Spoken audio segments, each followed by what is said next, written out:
Okay बच्चों, तो आज हम स्टार्ट करेंगे सेकेंड लॉ ऑफ थर्मोडायनेमिक्स। ठीक है, second law of thermodynamics start करने की जरूरत क्या पड़ी, मतलब सेकेंड लॉ करने की, लाने की जरूरत क्या पड़ी? क्या ऐसा कुछ मिसिंग था क्या फर्स्ट लॉ में? फर्स्ट लॉ का, हाँ जी बोलो, दिव्यांशु बताएगा। फर्स्ट लॉ की कुछ लिमिटेशंस थी जिसके कारण सेकंड लॉ को लाना पड़ा।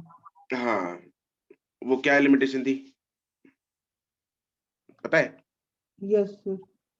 क्या? सर एक तो सर वो कुछ ऐसा था कि वो ये नहीं बता पा रहा था कि कोई प्रोसेस पॉसिबल है भी या नहीं, मतलब ये सच में हो भी सकता है या नहीं। हाँ, तूने कैसे पढ़ा है? पढ़ा है पहले? पढ़ के आया आज या नहीं कहीं सर, पे आज पहले नहीं पढ़ा है? पढ़ा तो सर, कल होमवर्क करता करता पढ़ लिया था एक बारी। अच्छा, होमवर्क करता करता आज नहीं पढ़ा, मतलब कल पढ़ लिया था। Yes sir. अच्छा, वो एक ही बात है वो तो। हम्म तो क्या दिक्कत क्या थी? देखो फर्स्ट लॉ में, फर्स्ट लॉ में एक तो यही जो अभी दिव्यांशु ने बताया कि वो स्पॉन्टेनिटी के बारे में उसने नहीं बताया। फर्स्ट लॉ सिर्फ और सिर्फ एनर्जी कंजर्वेशन के बारे में डील करता है। ठीक है, एनर्जी कंजर्वेशन ही है जो हमने स्टेटमेंट लिखी है उसकी, delta Q is equal to delta W plus delta U. वो क्या है? That is just the energy conservation, कि जो हमने हीट एनर्जी दी वो वर्क और इंटरनल एनर्जी में तब्दील हो गई। ठीक है, तो this is the energy conservation. लेकिन वो ये नहीं बताता कि भाई जो हीट ट्रांसफर है वो कहां से कहां तक होगी, मतलब वो from hot body to cold body होगी। उसके अकॉर्डिंग टू फर्स्ट लॉ हम कोल्ड बॉडी से हॉट बॉडी भी ट्रांसफर कर सकते हैं उसके अकॉर्डिंग। तो फर्स्ट लॉ वैलिड कराने के लिए हमें सिर्फ इतना चाहिए कि भाई एनर्जी कंजर्व्ड रहनी चाहिए। एनर्जी कंजर्व्ड रहने का मतलब क्या है कि जितनी हीट चेंज हुई उस वो वर्क और इंटरनल एनर्जी के बराबर हो जानी चाहिए बस। डायरेक्शन ऑफ हीट ट्रांसफर कुछ भी हो उसको फर्क नहीं पड़ता। ठीक है, वो देखना फर्स्ट लॉ का काम नहीं है। फर्स्ट लॉ ने सिर्फ और सिर्फ एनर्जी कंजर्वेशन के बारे में ध्यान रखना है, बाकी तुम लोग देखो। ठीक है, तो अब वो चीज क्या है कि डायरेक्शन ऑफ, अब देखो आइस हीट गेन करके पिघल गई या यूं समझ लो दो बॉडीज, अगर मैं एक गर्म और एक ठंडी को कांटेक्ट में लाता हूं तो ऑब्वियसली गर्म से ठंडी पे हीट ट्रांसफर होगी, गर्म से ठंडी की तरफ हीट ट्रांसफर होगी, राइट? जैसे अब रेफ्रिजरेटर वाला केस है, अब रेफ्रिजरेटर में हीट ट्रांसफर किधर से किधर होती है? अंदर से बाहर, मतलब ठंडे से गर्म की तरफ होती है ना? ठंडे से गर्म की तरफ होती है। उसमें जो हमने इक्वेशन लगाई थी फर्स्ट लॉ ऑफ थर्मोडायनेमिक्स की, फर्स्ट लॉ के बाद जो हमने रेफ्रिजरेटर में इक्वेशन लगाई delta Q is equal to वो, उसमें हमने एनर्जी तो कंजर्व करा दी। ठीक है, लेकिन उसकी स्पॉन्टेनिटी के बारे में वो डिस्कस नहीं करता। ठीक है, उसके हिसाब से वो भी पॉसिबल है अपने आप, सब कुछ पॉसिबल है, लेकिन उसको सिर्फ टेंशन किस चीज की है? Energy conservation. ठीक है, स्पॉन्टेनिटी का मतलब तो पता है तुम लोगों को? स्पॉन्टेनियस का मतलब होता है जो क्या? सडन। जो अपने आप हो जाए सर। जो अपने आप हो जाए सर, जो एकदम से हो जाए बेसिकली। Yes sir. एकदम से नहीं, मतलब सर, होना एकदम से अपने नहीं, जो आप। अपने आप हो मतलब सर जाता है। जैसे हो जाए। सर हाँ, जो अपने आप जरूरी नहीं है। एकदम से हो जाए। हाँ, जरूरी नहीं है कि एकदम हो, it can be slow process, it can be fast जैसे प्रोसेस। रेडियो एक्टिव वाला होता है वो स्लो स्लो होता है, बट होता तो अपने आप ही है। तो वैसे बिल्कुल राइट। रेडियो एक्टिविटी तुमने केमिस्ट्री में पढ़ ली? नहीं सर, नहीं सर, 10th में पढ़ी है। फिजिक्स में पढ़ी अच्छा, थी। 10th में फिजिक्स में पढ़ी, ठीक है। तो रेडियो एक्टिव डिकेज जो होते हैं, alpha decays, gamma beta decays, ठीक है, जिसने सुना है तो ठीक है, नहीं सुना तो ठीक है। रेडियो एक्टिविटी तुम लोगों ने वैसे छोटी क्लासेस में सुना होगा कि भाई यूरेनियम एक रेडियो एक्टिव एलिमेंट होता है, यस यस वो डिके करता रहता है, इतना तो हर एक ने सुना होता है, ये तो छोटी क्लासेस में पढ़ा देते हैं। ठीक है, तो वो डिके जो है अपने आप करता रहता है, that is a spontaneous process. ठीक है, तो स्पॉन्टेनिटी का मतलब होता है जो अपने आप हो सकता है, राइट? तो वो बात जो करता है वो सेकेंड लॉ करता है, स्पॉन्टेनिटी, फर्स्ट लॉ नहीं करता। ठीक है, डायरेक्शन ऑफ हीट ट्रांसफर किधर से किधर हो सकती है वो बात भी कौन करता है? सेकेंड लॉ करता है, फर्स्ट लॉ नहीं करता। फर्स्ट लॉ क्या करता है? सिर्फ और सिर्फ उसको एनर्जी कंजर्व होनी चाहिए, बाकी किसी चीज से मतलब नहीं है। ठीक है, तो बेसिकली यही लिमिटेशंस हैं। इसी को 2-3 तरीकों से बुक्स, अलग-अलग बुक्स अलग-अलग स्टेटमेंट्स में लिख देती हैं। कोई 2 पॉइंट्स बना देता है, कोई 3, कोई 4। इनडायरेक्टली स्पॉन्टेनिटी के बारे में बात होती है, डायरेक्शन ऑफ हीट ट्रांसफर के बारे में बात होती है। ठीक है, सारे पॉइंट्स में। मतलब जैसे सपोज किसी में ये भी लिखा होगा, it does not tell about the like कि कंडीशंस। ठीक है, कि भाई क्या हम एक्सटर्नल कंडीशंस रखें उस पे, ताकि हीट जो है वो वर्क में कन्वर्ट हो सके। हमने जो हीट इंजन किया था उसमें हमने ये देखा था ना कि देखो, अब तो हमने हीट इंजन कर लिया, तो हमें पता है कि सारी की सारी heat be converted into work? No sir. No sir. नहीं। ठीक है, लेकिन अगर हम सिर्फ फर्स्ट लॉ हीट इंजन ना करते, सिर्फ फर्स्ट लॉ होने के बाद ही मैं तुम लोगों से पूछता कि सारी की सारी हीट जो है वो वर्क में कन्वर्ट हो सकती है, फर्स्ट लॉ के अकॉर्डिंग जो अपना वो इक्वेशन थी, delta Q is equal to delta W plus delta U, तुम लोग बोलोगे सर हाँ हो सकती है, ये 0 कर दो, हो तो सकती है। Yes sir. तो फर्स्ट लॉ नहीं बताता ये कि सारी नहीं हो सकती, लेकिन हमें हीट इंजन करके पता लगा, और हमें पता लग गया अब क्यों नहीं हो सकती। वो हमने उसको उसका रीजन भी लिख लिया था कि एफिशिएंसी उसकी 100% नहीं हो सकती। सकती। तो नाउ वी नो कि वो नहीं हो सकती, लेकिन फर्स्ट लॉ सिर्फ और सिर्फ फर्स्ट लॉ की इक्वेशन से हम नहीं बता सकते। यहाँ पे तो हम डायरेक्टली बोल सकते भाई डेल्टा U 0 कर दो, हो तो सकती है। ठीक है। लेकिन क्या सारा का सारा वर्क डन हीट में कन्वर्ट हो सकता है?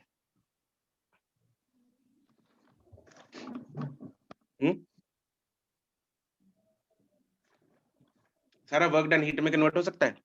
वो हो सकता है एक्चुअली, सारा का Yes. सारा वर्क डन जो है वो हीट में कन्वर्ट हो सकता है। सपोज हम बॉल है, बॉल को रोल करके छोड़ दिया, हमने बॉल पे एक वर्क किया, ठीक है, या कोई डब्बा है, कोई ब्लॉक है, जैसे जो हमने वर्क पर एनर्जी चैप्टर में किया था। एक डब्बा है, इसको यहाँ से धक्का मार के छोड़ दिया, इस पे हमने क्या किया, एक वर्क किया, इसको मतलब एक्सटर्नल फोर्स लगाई।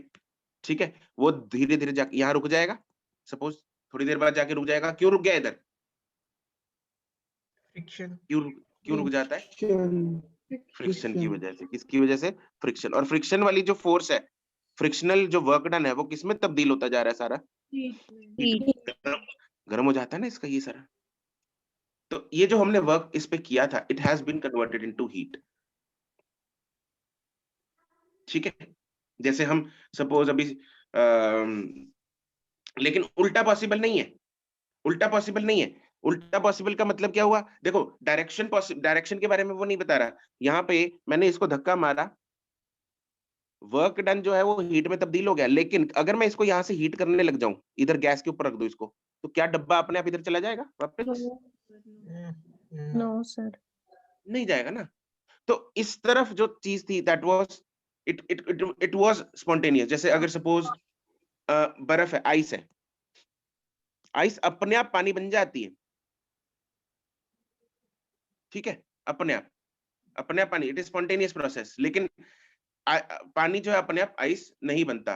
ठीक है, आइस को मैंने ऊपर से फेंक दिया, क्वेश्चन किया था हम लोगों ने, आइस को हमने ऊपर से फेंक दिया, नीचे आते आते पानी बन जाता है, या नीचे स्ट्राइक करके पानी बन जाता है, या नीचे आते आते फ्रिक्शन लगेगी, उस पर हीट आएगी, और हीट जो है किसमें तब्दील कर देगी उसको? पानी में। पानी में। लेकिन अगर मैं पानी को ऊपर फेंकूं तो दोबारा आइस आइस नहीं बन जाएगी? बनेगी। No sir. नहीं बन सकती ना। तो एक साइड का प्रोसेस पॉसिबल है, इधर एक साइड का प्रोसेस पॉसिबल है। these type of processes are spontaneous and these are irreversible processes। ठीक है, क्या चीज है ये? irreversible process है, रिवर्सिबल नहीं है। ठीक है जी, जो एक साइड में तो स्पॉन्टेनियस होते हैं, दूसरी साइड में हमें उनको कराना पड़ता है बाय सम एक्सटर्नल मींस। ठीक है, तो ये कुछ लिमिटेशंस थी। इनको दूर करने के लिए अलग अलग लोगों ने अलग अलग चीजों के बारे में बताया। एंथैल्पी के बारे में आया, है ना। कुछ लोगों ने सोचा कि भाई एंथैल्पी चेंज हम स्पॉन्टेनिटी के बारे में बता सकता है, मतलब पॉसिबिलिटी के बारे में बता सकता है, फिजिबिलिटी ऑफ द प्रोसेस के बारे में बता सकता है, कि भाई जो रिएक्शंस, है ना, तुम लोगों ने कुछ इसके बारे में केमिस्ट्री में पढ़ा होगा, एंथैल्पी, एंट्रोपी और गिब्स फ्री एनर्जी, है ना। Yes, sir. पढ़ा नहीं। तो ऐसा लगता है कि भाई जो प्रोसेसेस हीट रिलीज करते हैं, है ना, जिनसे हीट रिलीज होती है, ऐसा लगता है कि वो स्पॉन्टेनियस, वो अपने आप हो जाने चाहिए क्योंकि इसमें एनर्जी रिलीज हो रही है। माइंड में यही आएगा कि जिस प्रोसेस में एनर्जी रिलीज हो रही है दे आर स्पॉन्टेनियस, हाँ के ना, है ना। जो Yes. प्रोसेस एनर्जी रिलीज करता है हमें ऐसा लगेगा कि वो अपने आप हो जाना चाहिए क्योंकि रिलीज कर रहा है वो तो एनर्जी, नहीं सर। है ना। अरे लेकिन जिया इज इंटेलिजेंट। हाँ सर, हाँ अब तो आपने आइस का एग्जांपल दे दिया। आइस का भी एग्जांपल मैंने पहले ही दे दिया। आइस क्या कर रहा है, एनर्जी गेन कर रहा है। गेन कर रहा है, गेन कर रहा तब है। भी स्पॉन्टेनियस है, ठीक है। तो वो भी फंडा नहीं चला, है ना। मतलब कुछ ही चीज में कोई फंडा चलता है, किसी चीज में कोई फंडा चलता है। अब फिर उसके बाद तुम लोगों ने एंट्रोपी वगैरह के बारे में पढ़ा होगा। एंट्रोपी के बारे में कितना पढ़ा हो तुम लोगों ने? पढ़ा सर, बस अच्छा, फॉर्मूला लिखवाया था एक डेल्टा एस पढ़ा है। फॉर्मूले की होगी। डेल्टा एस पढ़ा है ना, delta S is entropy change. चलो एंट्रोपी के बारे में Yes. चर्चा आज हम करेंगे, जितनी फिजिक्स में रिक्वायर्ड हम उतनी चर्चा आज करेंगे, ठीक है जी। चलो पहले तो लिमिटेशंस लिख लो। Limitations of first law of thermodynamics, heading बनाओ। Limitations of first law of thermodynamics. Sir second law के नीचे ही लिख ले।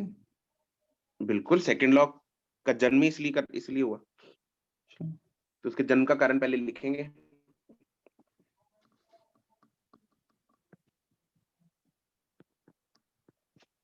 लिमिटेशंस ऑफ फर्स्ट लॉ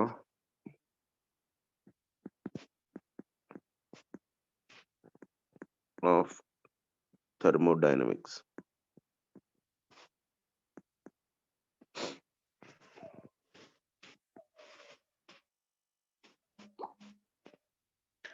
ठीक है, तो पहला तो क्या है कि it does not tell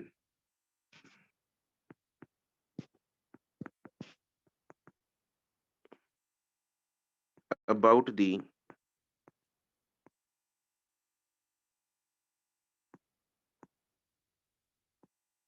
direction of heat transfer.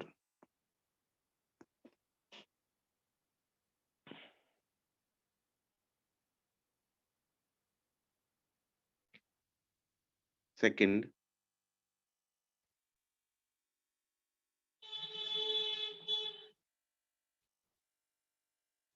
it does not tell about the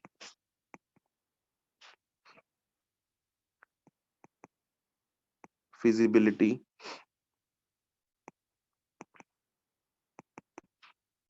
of the process, that is whether the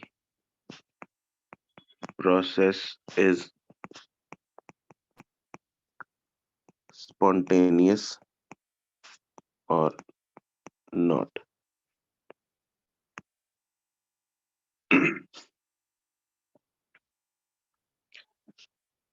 Third है, it does not tell about the conditions under which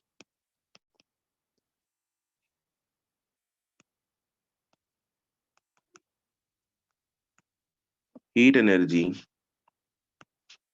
is converted into work.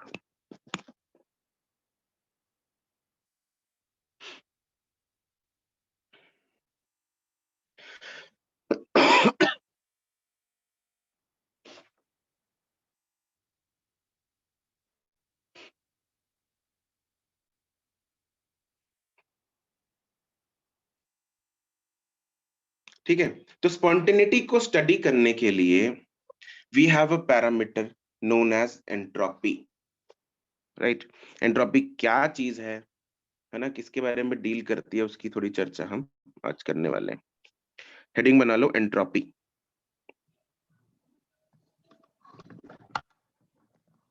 Entropy जो है ना वो actually हमें randomness के बारे में बताती है। इसके बारे में रैंडमनेस के बारे में, रैंडमनेस मतलब disorderness, degree of disorder. Degree of disorderness, right. Disorderness के बारे में बताती है एंट्रोपी। ठीक है, तो मतलब अगर लेट्स से ये जो दुनिया है, ये जो दुनिया है, ये जो यूनिवर्स है, ये क्या करना चाह रहा है? Is it going towards randomness, मतलब इज इट बिकमिंग डिसऑर्डरली,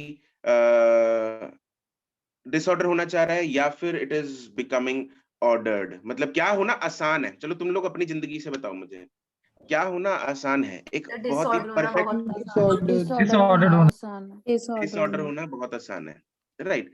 एक तरीके से ऑर्डर्ड होना, भाई डेली सुबह 7 बजे उठना, है ना, उसके 5 मिनट बाद ब्रश करना, उसके 5 मिनट बाद नहाना, मतलब इतना परफेक्ट ऑर्डर होना इज वेरी डिफिकल्ट। तो हम, और आराम से फैलना, कभी कुछ कर लिया, कभी कुछ कर लिया, कभी पिज्जा खा लिया, कभी खेल लिए, कभी पढ़ लिए, कभी ना पढ़ लिए, कभी कुछ भी। Disorderness is very easy. ठीक है, तो जो ये यूनिवर्स है ना, वो हमेशा क्या करना चाह रहा है? अपने आप को डिसऑर्डर करना चाह रहा है, रैंडमनेस की तरफ जा रहा है।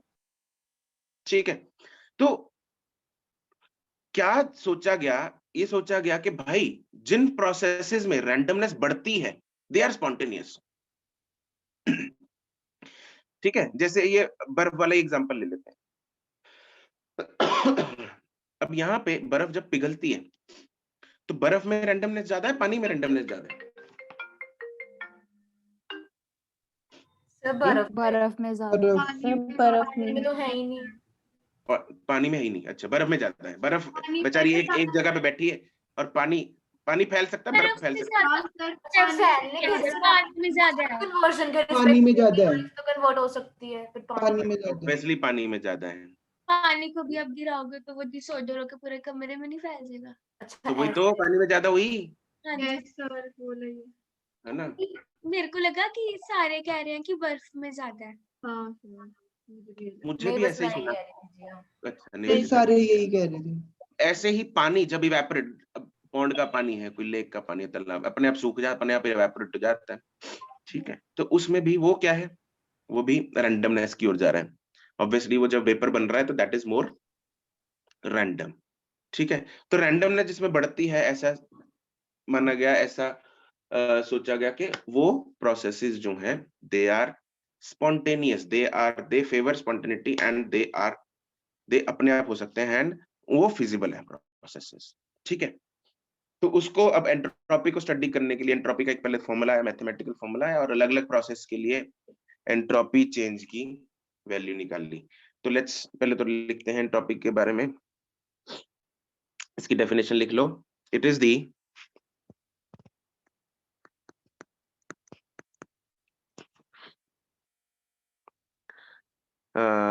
degree of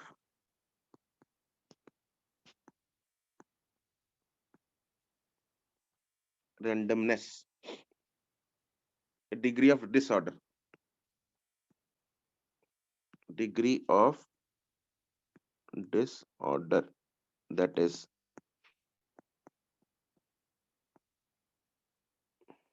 randomness of a system.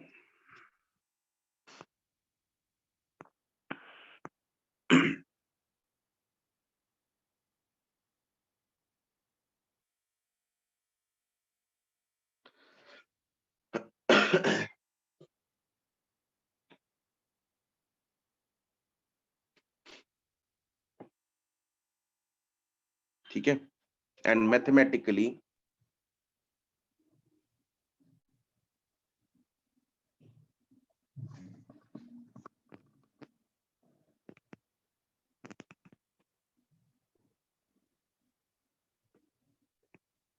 change in entropy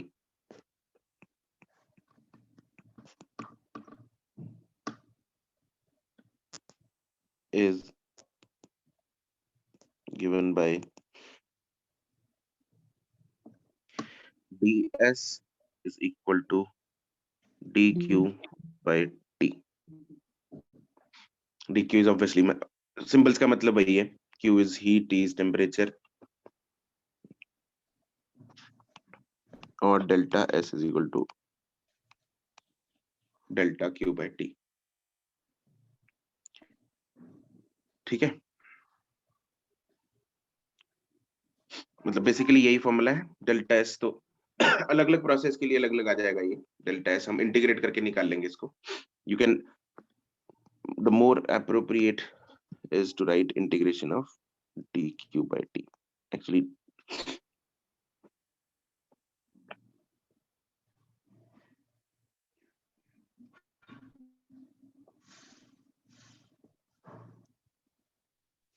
okay, तो इसका SI यूनिट, SI यूनिट क्या होगा?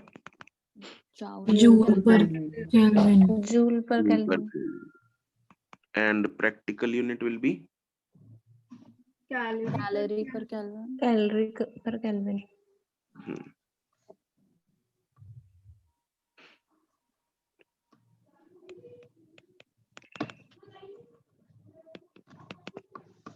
कैलोरी पर केल्विन। ठीक है, एंड जो डेल्टा एस है, अगर रैंडमनेस बढ़ेगी तो वो क्या है? स्पॉन्टेनियस प्रोसेस है। हाँ के ना?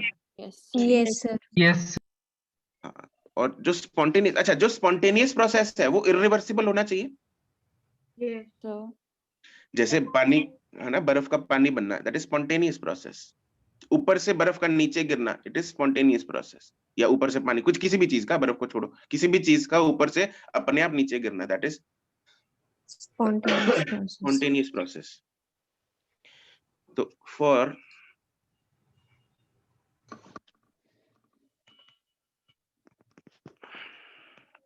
spontaneous process,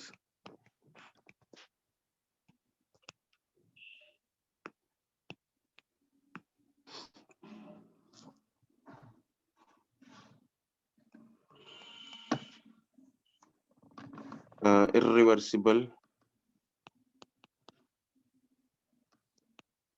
process, जो डेल्टा एस ऑफ टोटल है that is greater than 0,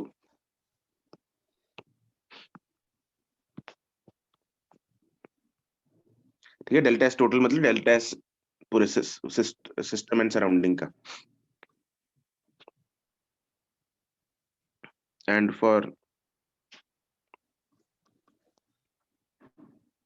reversible process, जो स्पॉन्टेनियस नहीं होता,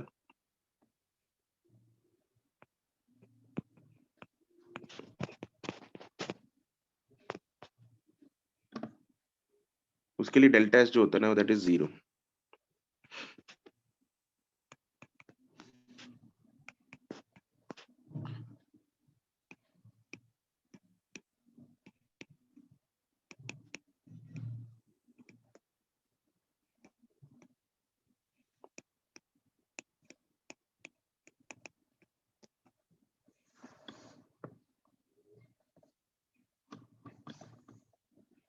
सर जी, सर रिवर्सिबल के लिए 0 क्यों आया, समझ में नहीं आ रहा।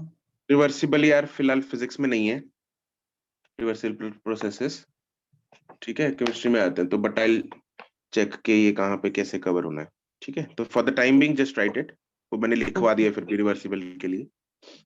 Okay sir. I check with your sir के कहाँ पे कैसे कराना है, उनका क्या प्लान है, ठीक है। Okay sir, yes. क्योंकि फिजिक्स में नहीं आता ये,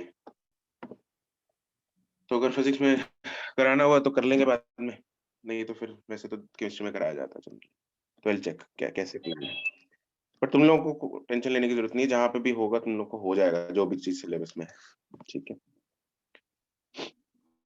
ओके, तो हम अलग अलग प्रोसेसेस के लिए लिखते हैं अब delta S, entropy change.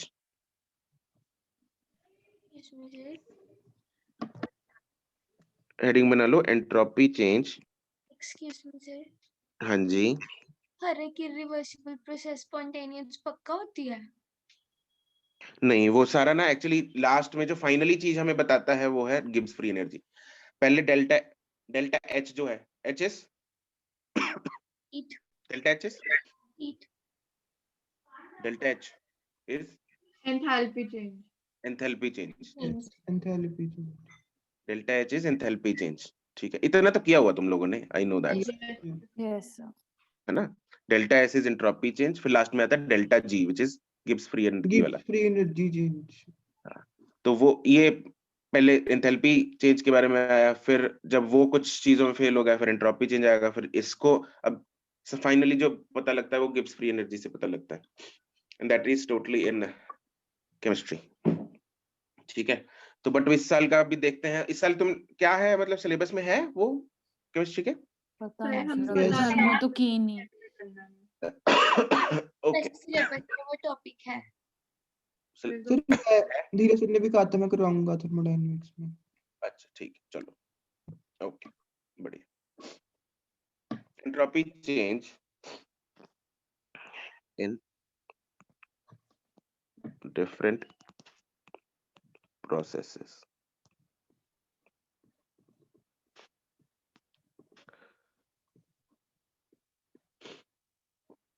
First is isothermal.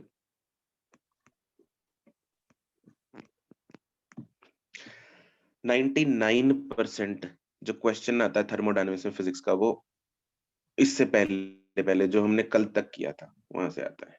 ठीक है, तो फर्स्ट लॉ हीट इंजन और ये रेफ्रिजरेटर और कार्नोट साइकिल। ठीक है, क्योंकि ये जस्ट यूं समझ लो इंट्रोडक्शन है फिजिक्स में, ये जो हम कर रहे हैं ना आज, this is just the introduction of second law. इसका पूरा डिटेल कच्चा चिट्ठा पूरा वो केमिस्ट्री में आता है।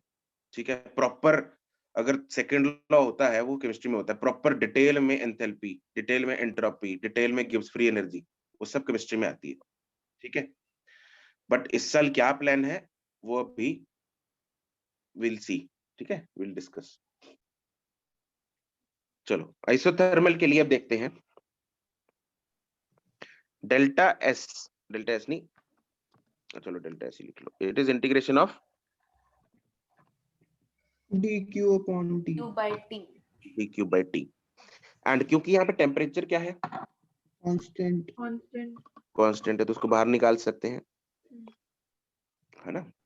Yes and integration of dq क्या होगा, Q।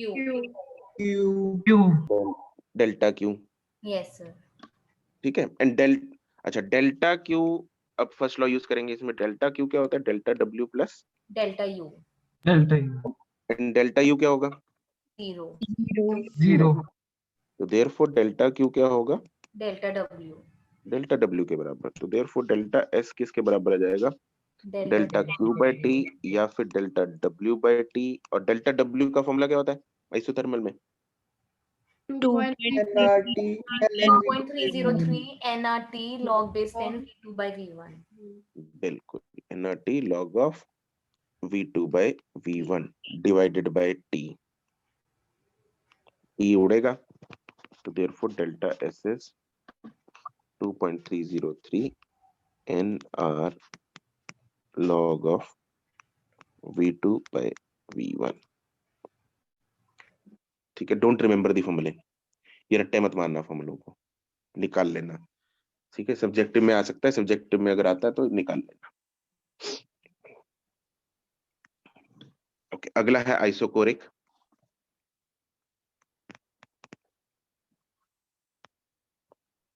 अब आइसोकोरिक में डेल्टा क्या जीरो होता है, delta W delta W zero होता है। और अगर हम चलो डीक्यू की बात करें, हम डेल्टा एस जो है integration of dq by t है। और what is dq for isochoric, can we write it as ncv dt divided by t। ठीक है, तो और इसमें n और cv को बाहर निकाल लें, Yes sir।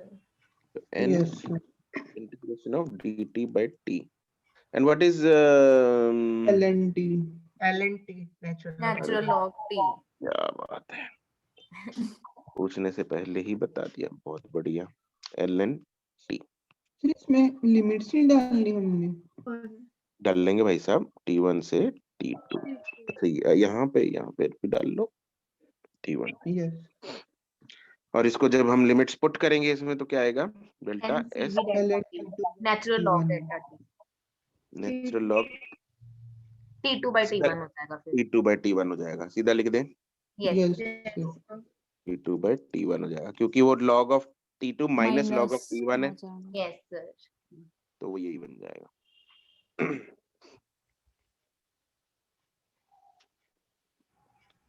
अगला है आइसोबारिक।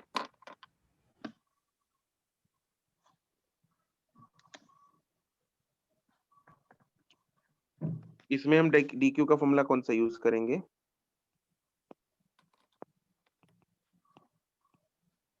NCP/dt, यही होगा। Yes, sir. NCP को बाहर निकाल लेते हैं, dt by t वही बन गया T1 से T2, तो therefore this becomes, वही ऊपर वाली फॉर्मूला बन रहा है, बस CP आ जाएगा इधर, natural log T2 by T1।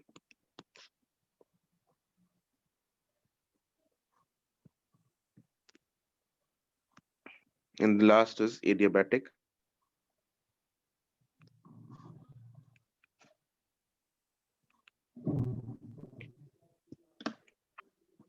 Delta S is integration of dq by t, and it will be 0. right. dq is 0, तो ये 0 आ गया।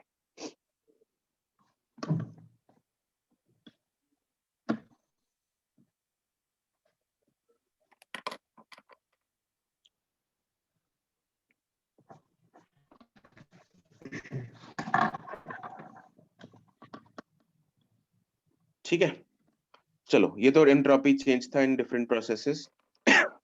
अब इसकी ना स्टेटमेंट भी आती है। एक्चुअली सेकंड लॉ की स्टेटमेंट एक नहीं है, दो नहीं है, तीन नहीं है, चार नहीं है, बहुत सारी हैं। ठीक है, तो इसकी दो तीन स्टेटमेंट्स हम लिख लेंगे। ठीक है, किसी ने किस हिसाब से, सबका मतलब एक ही है, हर एक ने अपने अपने हिसाब से सेकंड लॉ की स्टेटमेंट बता रखी है, और हर एक में तात्पर्य एक ही है, या तो एंट्रोपी चेंज की बात करेगा, रैंडमनेस बढ़ाने की बात करेगा, या फिर फिजिबिलिटी ऑफ द प्रोसेस मतलब स्पॉन्टेनिटी ऑफ द प्रोसेस की बात करेंगे। ठीक है, यही बात होती है इसकी डेफिनेशन में, राइट। तो सम डेफिनेशंस ऑफ या सम स्टेटमेंट्स ऑफ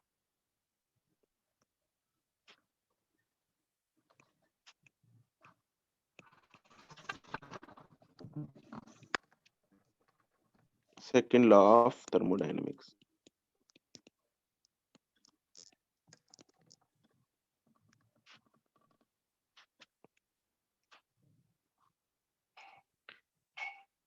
क्या क्या स्टेटमेंट है? एक स्टेटमेंट तो ये है कि in a spontaneous process the entropy of the universe क्या करेगी? अगर स्पॉन्टेनियस है तो एंट्रोपी क्या करती है? इंक्रीज करती है, right. The first statement is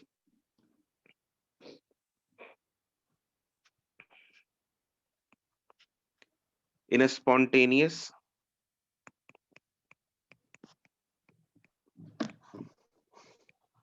process the entropy of the universe increases। इसको एक और फॉर्म में लिख दिया इसी स्टेटमेंट को, क्या कि entropy of an isolated system या फिर entropy of an universe always tends to increase. ठीक है, इसी का एक्टिव पैसिव वॉइस चेंज कर दिया, मतलब भाव वही है, नहीं इन्नी द एंट्रोपी। सर ये स्टेटमेंट्स अलग-अलग साइंटिस्ट ने दी थी। अलग अलग बंदों ने दी थी, एंट्रोपी वाली किसी और ने दी, फिर एक केल्विन प्लैंक, कैल्विन प्लैंक थे, उन्होंने दी, फिर एक क्लॉसियस बंदा था उसने दी, वो भी लिखवा रहा हूँ, सारी अलग अलग बंदों ने दिया सबने स्टेटमेंट्स ना। और सर सबने सेम दी। सर सबने सेम, वही तो मतलब एक अलग अलग साइड पिछले की पढ़ लेता वो। बट एक्चुअली सब अलग अलग काम कर रहे थे सेकंड लॉ पे। द एंट्रोपी ऑफ तो हंसी आ रही है। एक्टिव पैसिव वॉइस चेंज करके दो स्टेटमेंट्स बना दी। ये तो एक ही ने दी होगी मुझे लग रहा है, ये तो नहीं अलग ने दी होगी, इतना तो मैंने। पर एक ने भी 2 क्यों दी फिर? ये भी बात सही है। इंग्लिश झाड़ रहा था सर, मेरे को आती है। सर आइस बाकियों को पता नहीं था कि दूसरे बंदे भी स्टेटमेंट्स दे ही जा रहे हैं। वैसे सही बात है सर, हम काम कर रहे हो तो पिछला काम तो देखते हो ना, किसी का देखा ही नहीं किसी ने किसी का। सर हम तो आंसर भी मैच नहीं होने देते एग्जाम में, ये लो मैच कर रहे हैं। सर 2-4 अगली हम भी है, दे देते, साइंटिस्ट बन जाएंगे। सही हाँ बात है, सही बोल तुम लोग भी अपनी अपनी दे दो स्टेटमेंट एक सही बात है। और क्या sir. Active passive voice change करनी है। अगली है केल्विन प्लैंक्स स्टेटमेंट। तो बंदे का नाम भी याद रखना है। ये हाँ, ये याद रखना है। और टेम्परेचर के रिलेटेड होगी। सर केल्विन नहीं, इन बंदे के नाम पे केल्विन रखा गया था। किसका? ये केल्विन प्लैंक्स जो नाम है बंदे का, उस पर टेम्परेचर का एसेंट केल्विन रखा था। हाँ, नहीं, केल्विन किसी बंदे में भाई है। यही सर होना। कैल्विन तो सरनेम ही था किसी का।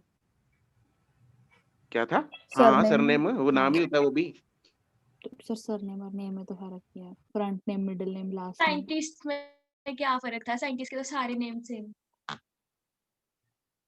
अच्छा, इसने जो स्टेटमेंट दी ना वो हीट इंजन के कंटेक्स्ट में दी, ठीक है? क्या दी कि it is impossible to construct a heat engine. क्या कोई ऐसा हीट इंजन है जिसकी एफिशिएंसी 100% हो सकती है? No. No sir. No sir. ठीक है। ओ आइसोलेटेड, हाँ श्रेया, इधर आइसोलेटेड सिस्टम लिखना रह गया। The entropy of an isolated system, right, या यूनिवर्स। तो इसने वही बताया केल्विन ने कि it is impossible to construct such an heat engine which will absorb heat from some hot reservoir, वो सोर्स से, एंड सारी की सारी it converts 100% of the heat into work. It is impossible to do that, ठीक है? तो इसके according क्या था? It is impossible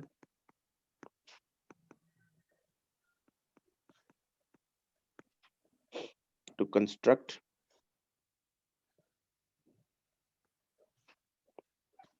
a heat engine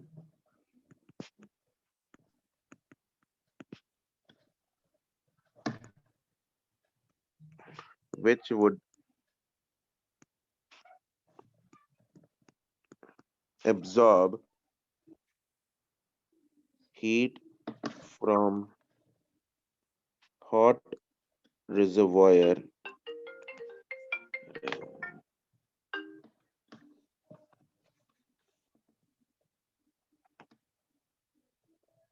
and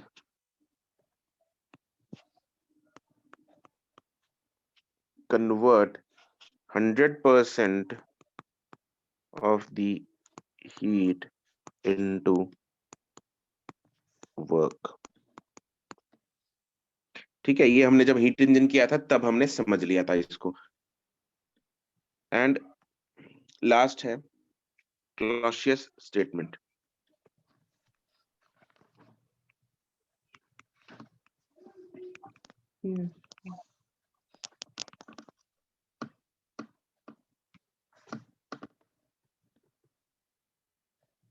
हाँ भाई, क्या कह रहा है दिव्यांशु?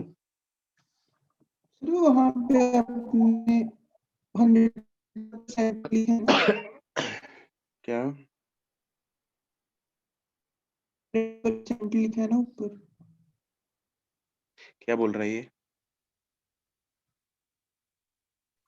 सर लग गया पता। लग गया बता। इसने रेफ्रिजरेटर पे दी, क्लॉशियस स्टेटमेंट। सर मैं Closely. सोच ही रही थी कि ये सर यही सोचा था इसने रेफ्रिजरेटर पे दी होगी। तो देखो सारी चीजें है ना, सारे सब सीटें बुक हो वैसे गई है। अगर अलग अलग वो निकाल देते ना, ये जैसे रेफ्रिजरेटर हीट देन कुछ और निकाल देते, सब एक एक स्टेटमेंट देके चले जाते एक एक पे। मैंने सोचा था अगर इसने रेफ्रिजरेटर पे ना दी ना मैं बोल दूंगी रेफ्रिजरेटर पे। चलो बोलना जरा जिया, बताओ क्या होनी चाहिए रेफ्रिजरेटर में statement. It is impossible to construct a refrigerator which would release heat in the atmosphere and convert 100% of heat into work.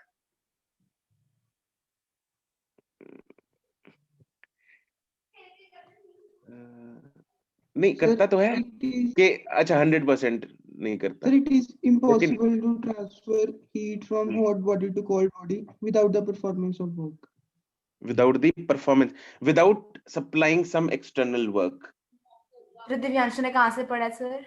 इसने उल्टा नहीं बोल दिया इसने। हाँ हाँ सर मतलब इसने वो उल्टा बोला बोला। इलेक्ट्रिसिटी का उल्टा बोला, What- इलेक्ट्रिसिटी what- बाहर देते हैं। It is impossible to transfer heat from a cold body to a hot body. Body उसने पुट्ठा बोल दिया। ठीक है। कहाँ से अच्छा पढ़- तूने कहीं से पढ़ा होगा दिव्यांशु, है ना? चिपकाया ना तुमने? तो इतनी Yes. परफेक्ट लैंग्वेज तो ना सिर्फ बुक्स में लिखी होती है। सही बात है, तूने किसी बुक से चिपका है। कोई इसको पूरी याद नहीं रही। मॉड्यूल में से देख लो ना सर, और क्या है? हाँ, या मॉड्यूल में से देखा होगा, गूगल किया होगा। पढ़ा हुआ है सर सर। पढ़ा था बता सर ये तो प्लस 2 में पढ़ के बैठा है। डिवोटेड है नहीं सर। पढ़ी ये। नीड दे देना कहाँ थोड़ी से है इसके पास सब कुछ करने का? टाइम कहाँ से लाता है भाई? तो क्लास में नहीं talented है। लगाता सर, ये वहीं पढ़ी तरह होता है ये। हर अरे class- टैलेंटेड है। सर हाँ। चलो, it is impossible to transfer heat from a cold body to a hot body without providing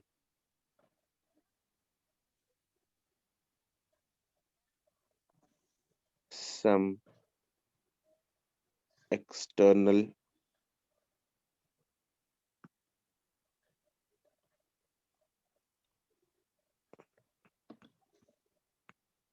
energy to do this task.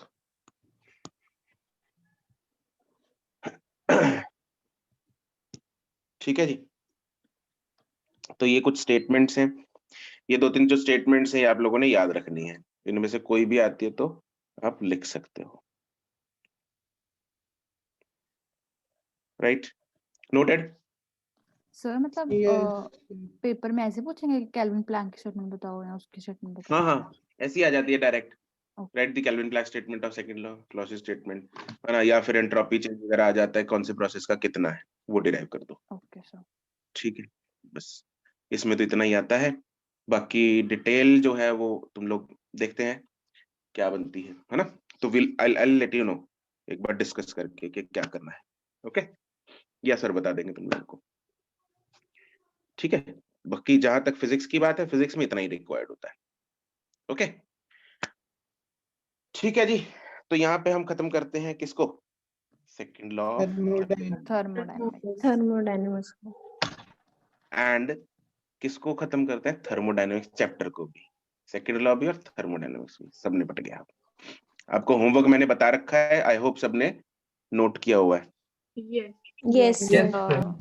ठीक है जी, Monday and Wednesday. Wednesday. Wednesday. Right, sir Wednesday exercise 2 पूरी है ना? बिल्कुल पूरी है जी। ये तो शुक्र कर मैंने मंडे नहीं दी, ओके सर। करनी तुम मुझे मंडे थी। सर पढ़ क्यों नहीं पढ़ता कोई? सर मंडे को सर इतना डिस्कस भी कहाँ हो पाता? सर चाहे इतना मंडे सारा को तो भी होना कर है। लो, आधी ही सर रहेगी करना सिर्फ। तो हम फिर कर भी लेंगे। वेडनेसडे तक जाएगी। सर 63 क्वेश्चंस है। चलो ठीक है।